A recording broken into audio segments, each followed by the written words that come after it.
once I, got into real estate and doing the numbers there and whatnot, I was like, man, this is for me. So I felt like, all right, I'm going to leave this corporate job, go back to home health physical therapy, and start a real estate side hustle. So I'm going back to the job where I have a lot of flexibility. I have a lot of margin.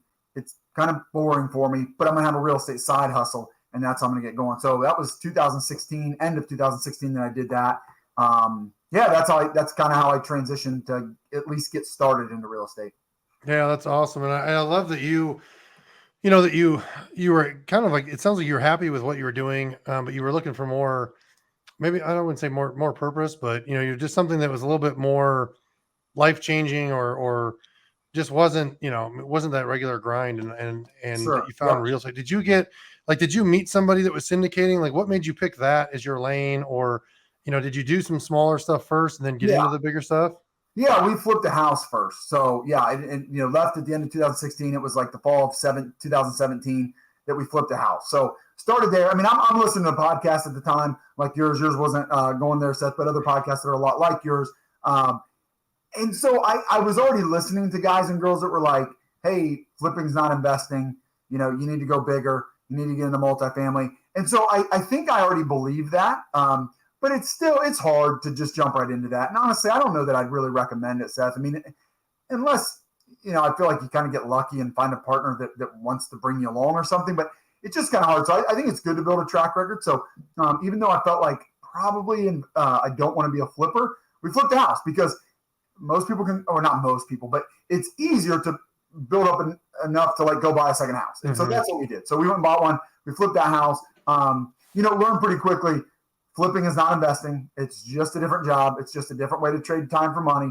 But at the same time, I'll say it got us into real estate. I mean, it was a step into real estate. We started meeting more people and we met contractors, and I used some of those contractors on my multifamily. So it got us going on that path. But then at the same time, it was like, again, this is not investing. I sold my wife on this dream of, hey, we're going to have these rentals and like the renters pay off the loan, but it pay you in every month. And we flipped in. My wife's like, this isn't at all what you told me it was going to be, right? So I'm like, yeah, you're right. That's not. So we did a duplex next. So in 2018, bought a duplex. And, it's small. It's just 2 units, but we got renters in there after we kind of flipped that one basically too. But for just a few months, we had it rented and then we sold it. But we got to see that like, okay, this is investing. This is 2 people paying us every month, and they're paying us more than all of our expenses.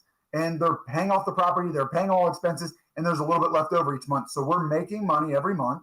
So as long as we own this and it's full, we're making money. And they're also paying off this property that we bought, right? So it's like, man, that's the proof of concept. That's all I needed. But I didn't like managing it. And I know it's hard. And then you do these numbers in your head, Seth, where like, I don't know, maybe I was making like $4,000 a year or something off this property. And it's like, if I did 10 of these, I'm at $40,000 a year. That's not, where I want to be. But in 20 of these, that's 80. That's maybe like first level financial independence, paying all our expenses. I don't want to own 20 duplexes. They'll be spread out all over the place. I don't want, and that's making $4,000 a year with me managing it. And I also didn't want to manage it. So that was kind of, again, listening to podcasts too, hearing people like, that's why you got to go bigger. That's why you got to, you can manage it easier, economies of scale, things like that. So the next year in 2019, we bought a 16 unit, an 8 unit, and a 10 unit. We had somebody else manage those, a property management company manage those. And then we got to the point with that little portfolio, we're making, we spent the whole next year turning those around, very hands-on, doing a lot of the work myself, got those turned around. And again, proof of concept, like, okay, now this is more realistic cash flow. We just did joint ventures on those sets. So we just bring in like one money partner on each one. We did 2 on one of the deals.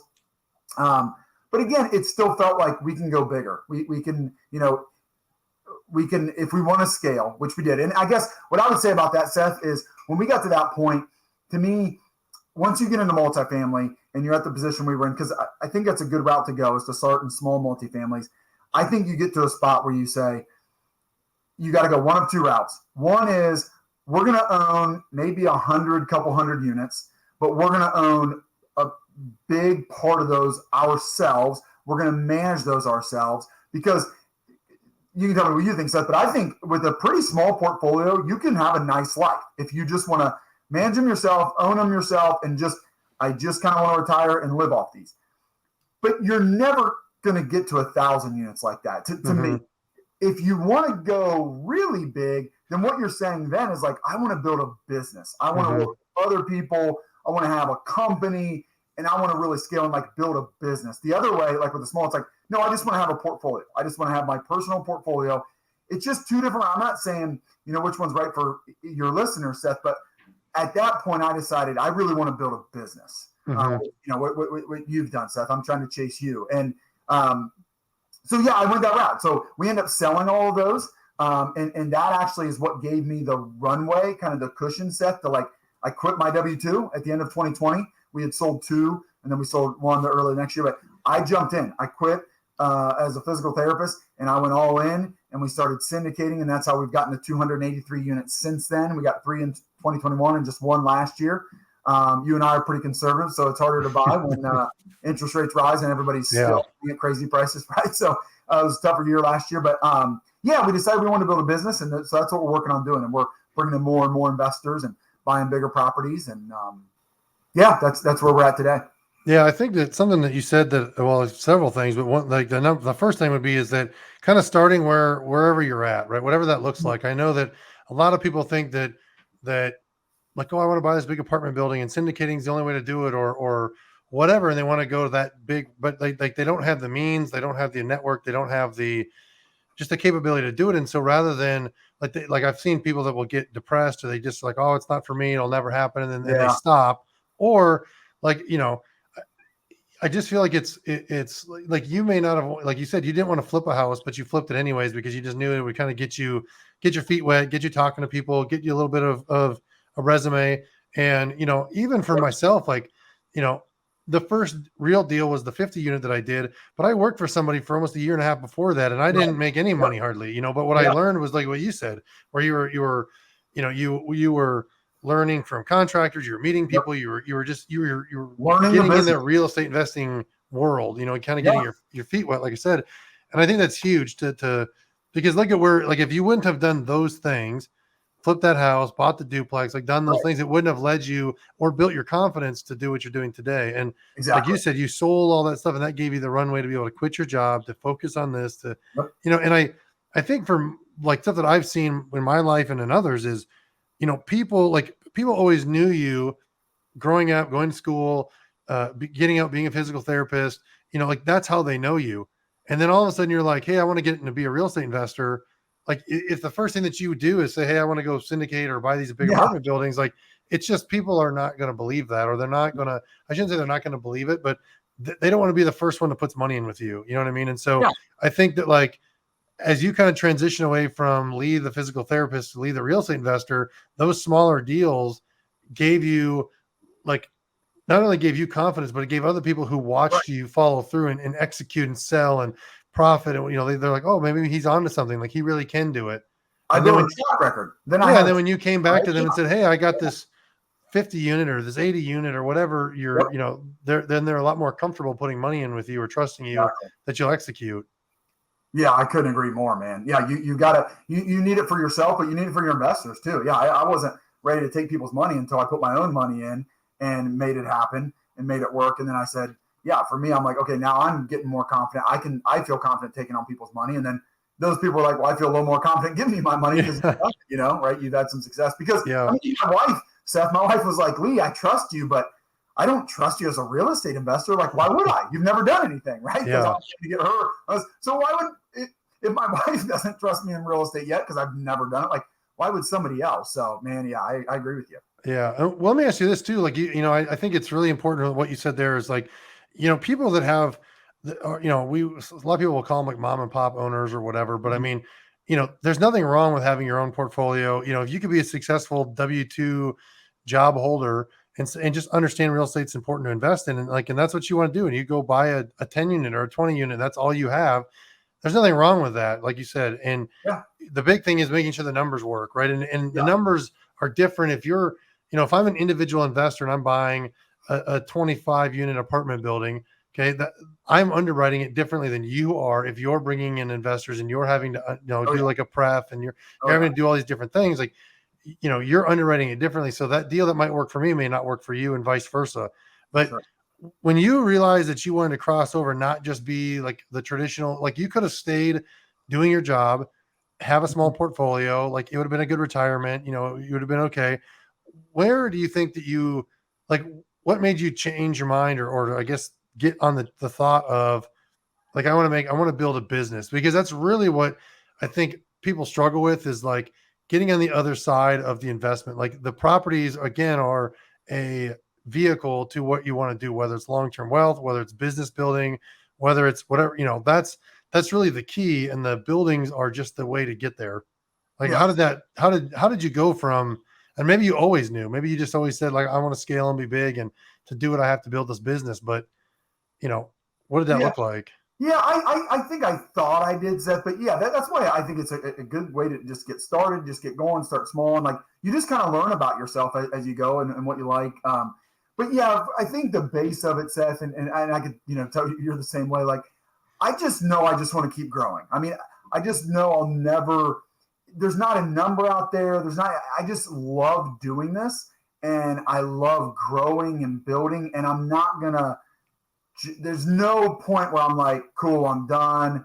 We'll just vacation most of the year. Like I have no interest in doing that. I just am, yeah, I'm not looking forward to retirement. I'm looking forward to just doing the stuff I want to do, right? And when I want to do it and all those things. So I think that's where I went that route, because I feel like when I envision building a business and when I've really made it, it's going to be because I've got a lot of great people working with me and they're doing what they're passionate about and using the skills God gave them. And then I'm really like just doing the parts that I really enjoy. And that's, Mm-hmm. I mean, that's just a selfish way to think about it. And everybody would love to do that. But I think it's really possible. I think if you get the right team, you can really just do the parts of the business that you're really gifted to do and that you really enjoy doing. So, yeah, I think when I had the small portfolio, I was kind of doing everything. I mean, and I still enjoyed it, but it was like, man, what I really want to do, I want to be on the front end. I want to focus on buying the next deals and putting deals together and bringing investors in.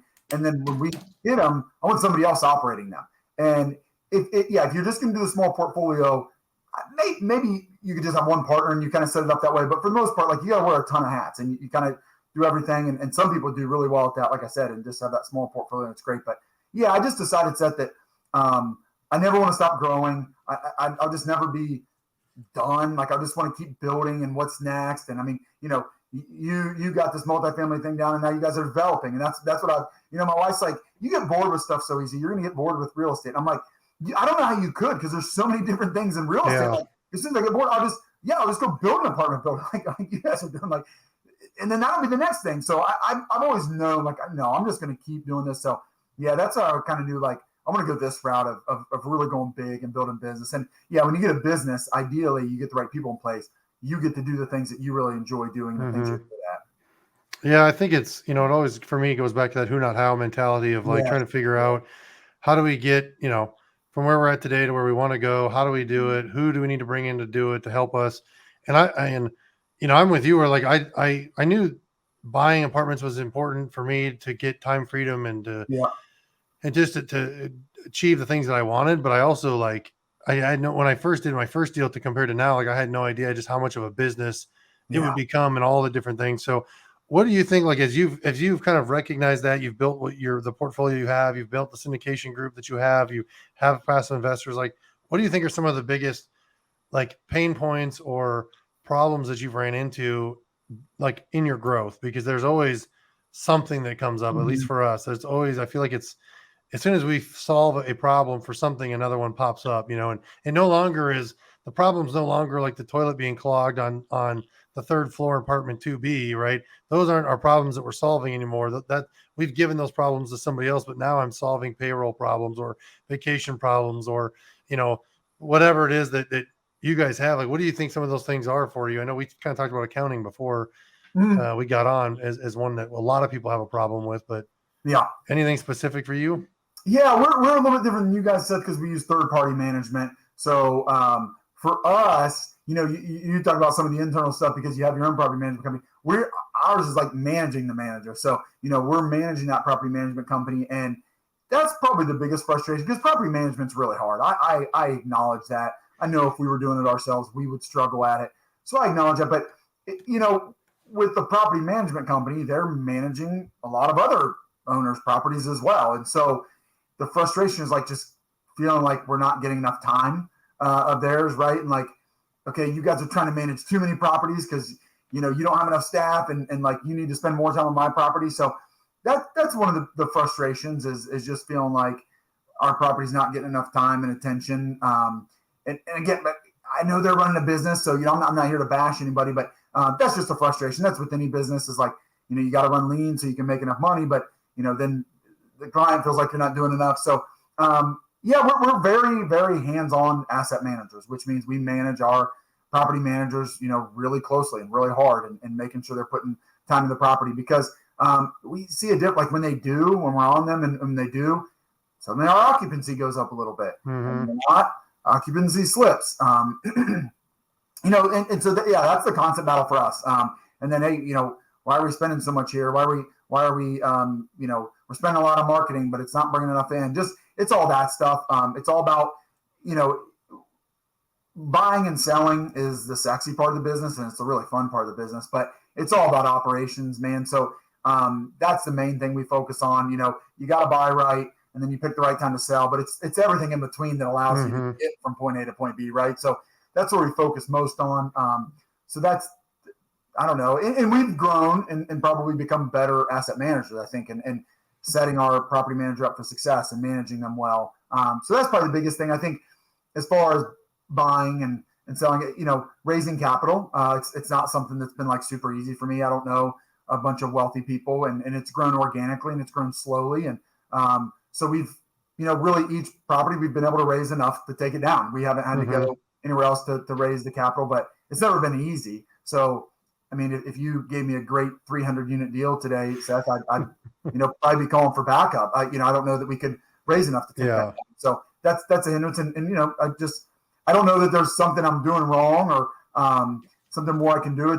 That takes time. It's one of those things like you want to snap your finger and be able to raise $10 million, but it doesn't happen like that. We just kind of talked about that. Like I'm still building my track record with enough people to be able to raise $10 million. So that's, I would say it's hindered. It's not, because again, each deal that we've gotten and we've really gone after and really wanted to take down, we've been able to raise enough money for it. Not a bunch extra, but enough.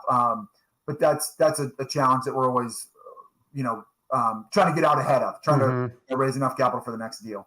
Yeah, I think that, like, to that point, a lot of the people I know that are doing like tons of deals or have a ton of doors, like a lot of them have switched to doing institutional or JV equity or whatever, with like established groups. But even that's not easy. It's not all what it's cut out to be.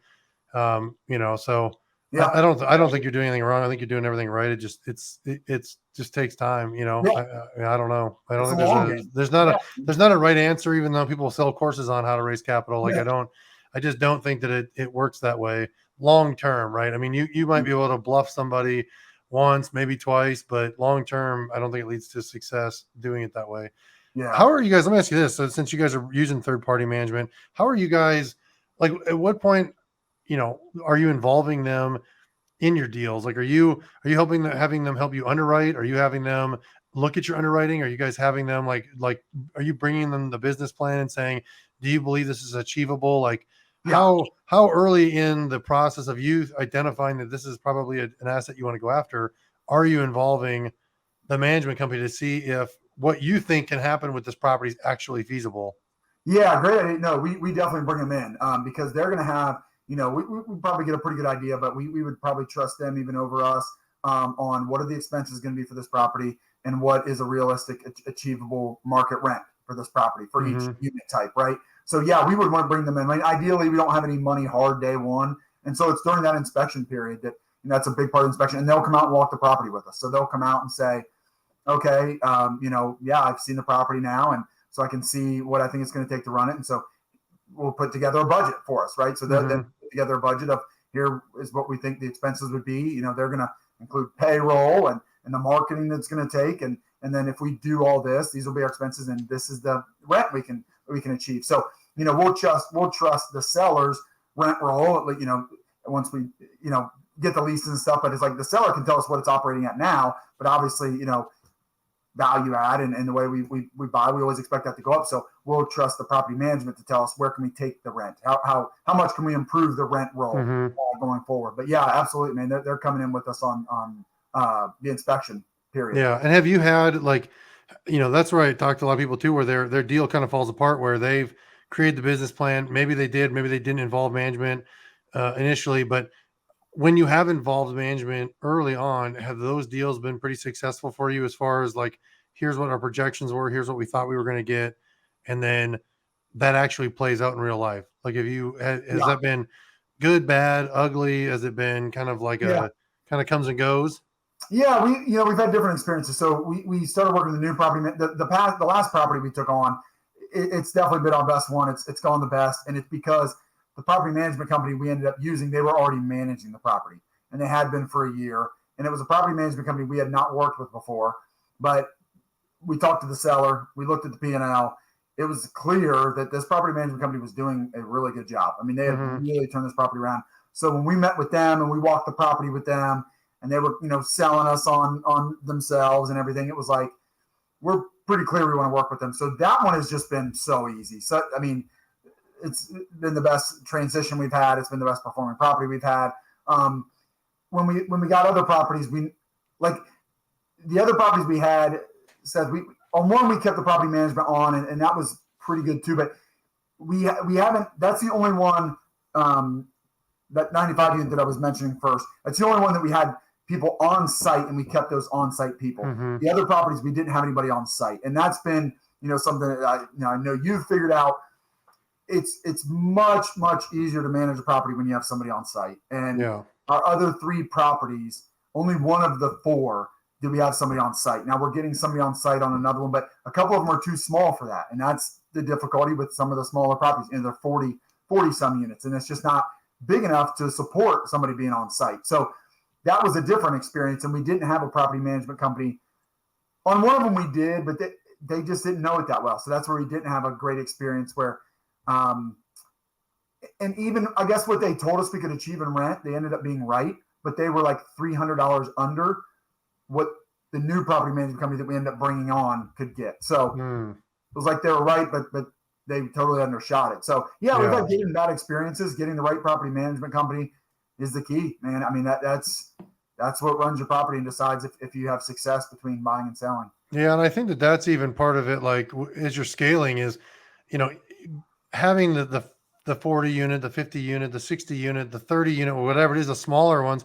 Like, when you get into some bigger properties, and maybe you don't get into a single larger property, but you get a bigger portfolio that's in a local area like yours, if all your stuff is in Dayton, and you in this property management company you're using now that you really enjoyed and they're doing well, if you gave them slowly over time the rest of your portfolio, like, I feel like you attract better management companies that are more professional, that know how to underwrite. Like, they can tell you if they can achieve what you're saying before they ever like agree to do anything. And like, and whereas if you're still, if you give a property management company a 48 unit and that's all they have of yours, and like you said, there's nobody on site, you're one of many people trying to get attention. They usually go to the squeaky wheel gets the grease.